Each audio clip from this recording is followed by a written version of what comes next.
Hello and welcome to Gamers Without Borders. My name is Barney Banks and I have the pleasure of being joined by the UAE Director and Representative of the GCC region of the World Food Programme, Abdel Mageed Yahia. First of all, I wanted to ask you, how are you? I'm good, thank you. Thank you for having me. No problem. Now, for people who are watching this and may be unfamiliar or they want to learn more, how would you describe the World Food Programme's cause or mission? Well, World Food Programme established like 60 years ago. Its main mission is to save lives. There are, of course, populations that are affected by natural disasters, by man-made conflicts, armed conflicts, or by any other reasons that they have to find it very difficult to put food on the table. People are forcefully migrate, leave their homes, get into different territories, countries, so they leave their livelihood behind. So you can imagine the situation. For them, life is just turned upside down. And here we come to save lives.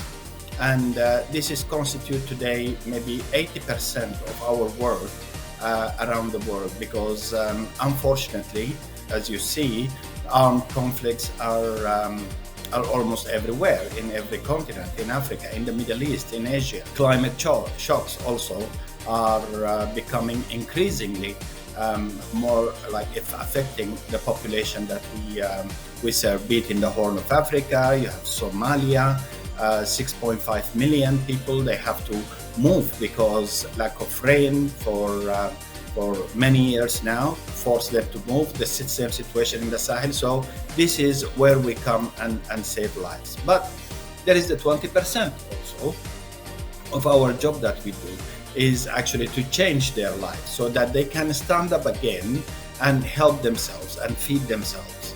And this is normally we do in situations where, for example, after a natural disaster, we start giving people like free food, but then it moves into conditional food, such like food for work or cash for work, where they can build again their livelihoods. Communities that are, of course, affected by economic shocks or poverty, also we come in to help them grow food for themselves or rebuild their lives again. Today, we have 150 million people depends on our assistance in different parts of the world. And this is just one part of the entire number of population that require food assistance. Let's focus on your role a little bit more. So what is it that you do at the World Food Programme, and what does a typical day look like for you? Our role here is mainly to support our operations. We have operations in over 80 countries around the world, in Africa, in the Middle East, in Latin America, and in Asia. So our role here is mainly to support them through fundraising, through advocacy, through raising awareness about the situations in these countries, and to try to help our operations there, knowing that we entirely depends on voluntary contributions. So we don't have like an assessed budget that come to us every year. But we go every year knocking doors, making the case of this population and trying to get contribution from government, member states who are the main donors to us. Private sector also plays a big role in helping us. Individuals also, they do come and provide also the means for us to support these people. And of course, like what we're doing today with Gamers Without Borders and the Saudi Federation of e-games is also another window of opportunity for us to raise the awareness first about what's happening in the world, and then raise the fund for this population. Well, we are all here to take part in Gamers Without Borders in whatever shape or form. So why is Gamers Without Borders so important to the World Food Programme? Well, traditionally, we go to member states, we go to governments to raise the case for this population that we need to save their lives. Because it's also not just about saving lives and then we turn our back and go, but also it's help them again to stand up, as I was saying. If we don't do this, then the consequences are really severe in terms of security, in terms of stability in these countries or in the region. So we go to government, we go to member states, we make the case for them, and they generously support us.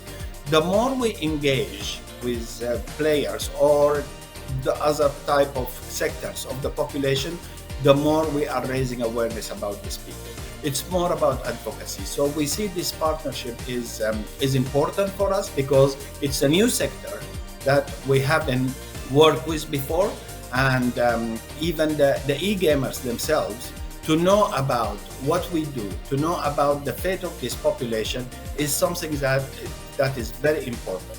And of course, raising funds is another important result that we look for to.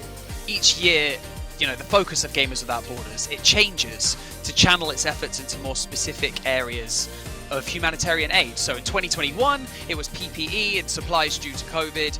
Last year, it was vaccine distribution. So what is the World Food Programme focusing on specifically this year?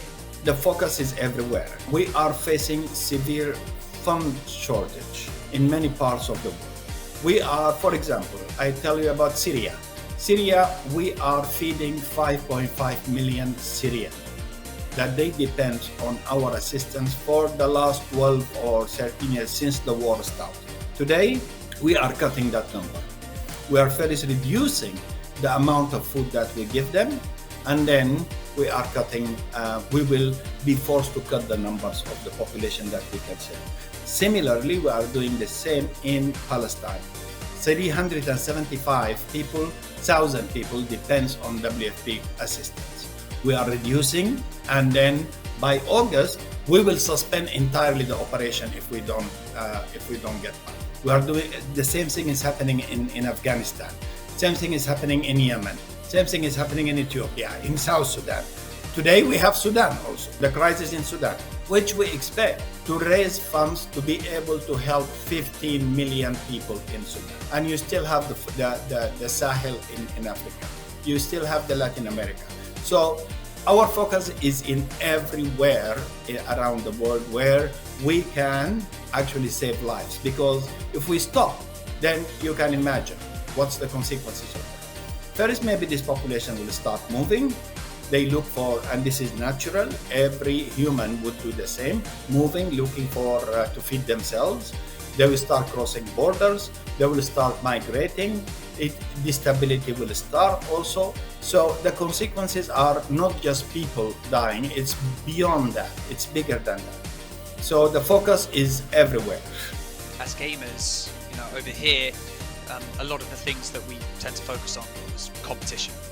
And the fact that we get to compete in games that we love for a greater cause than simply for competing and prize money is so much better. So I'd just like to ask you, before I let you go, what is your message to gamers this year?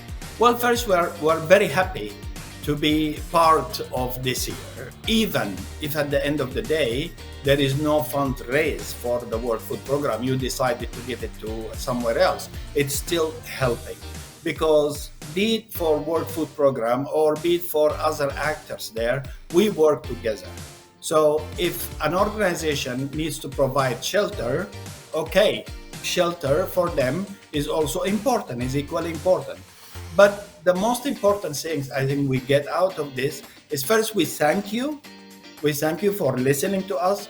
We thank you for even raising the awareness of what's happening around the world. We thank you for your advocacy. And we can't do this job alone. Yes, we are 24,000 staff in the World Food Programme, but that is not enough. We cannot do it alone. We need every voice with us. We need every hand with us. So my message to you is just to thank you and keep what you're doing, because end of the day, it's for good cause. And the world needs people like you. Well, I think I speak for everyone at Gamers Without Borders when I say thank you, and thank you for everything that you are doing and continue to do. Thank you for joining me in this interview even today, and best of luck with everything that the World Food Programme is doing from now until the end of 2020.